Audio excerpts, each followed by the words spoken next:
All right, breaking news this morning. Members of the House voting moments ago to oust Liz Cheney from her position as chair of the House Republican Conference. Yeah, Cheney's position eroding among the America First wing of the GOP since she voted to impeach President Trump.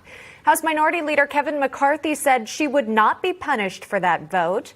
But after some recent critical tweets about the former president and also how he handled the 2020 election results, McCarthy joined forces to remove her. We will take a closer look at this with our panelists. Rebecca Walser joining us. She is a tax attorney joining us live here.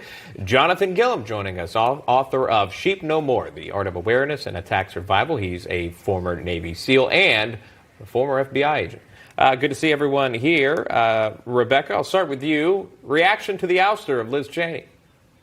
Well, I think it was expected. You know, anyone that basically, publishes an op-ed in the Washington Post that says that, all the things that she actually said derogatory to this president, Liz Cheney has it wrong. The hundreds of Republicans or former Republicans that are saying that this is the party of Trump, they're missing the boat. They're not getting it, Sean. What is happening is we have an awakening here in this country, and Americans are starting to say, wait a minute, I am not for wars endlessly. I am not for open borders. I am not for forced vaccinations or vaccine passports, and I want to have the liberty and freedom guaranteed to me through the Constitution that is slipping away every single day. And so our Republicans are calling out Republicans, and Liz Cheney's on that list.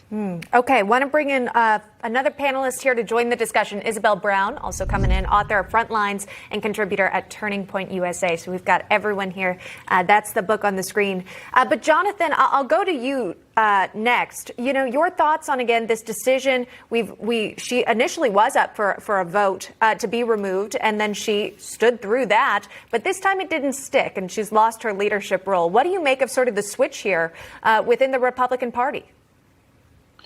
Well, first of all, let me say that the Republican Party, for once, is doing something right. And, I checked and double checked with everybody that I know that's a conservative, and nobody cares what Liz Cheney has to say.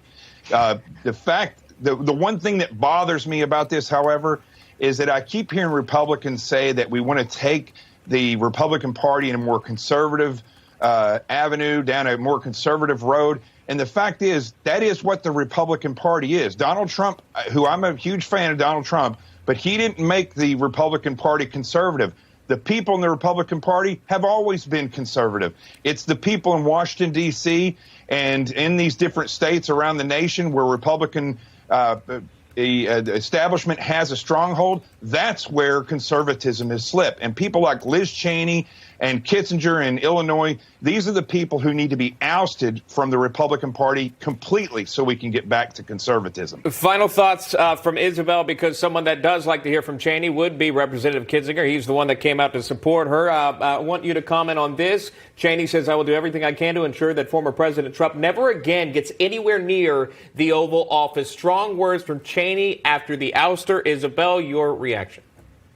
Strong words indeed, but not exactly indicative of what her constituency in Wyoming truly believes, where over 70% of people voted for Donald Trump in the last election, the highest level of a victory for any of the 50 states for our former president in November of 2020. This idea that somehow we need a new party to stand for the values of the Republican Party is completely beyond the pale to me. Ever since the 1800s, with the very foundation of the Republican Party, Americans have been fighting this idea of the political establishment, of complete government control over our lives and encouraging individual liberty. We may have lost our way along the way, especially in Washington, D.C., and people who've been in office for decades on end. But to truly return to the roots of what the American people value, what we believe in, and what we are excited about at a level never before seen in this country doesn't involve following the pathway of Liz Cheney, but rather this wave of new conservatism we're seeing today. That is Isabel Brown, Jonathan Gillum, and Rebecca Walser. Thank you, political panelists.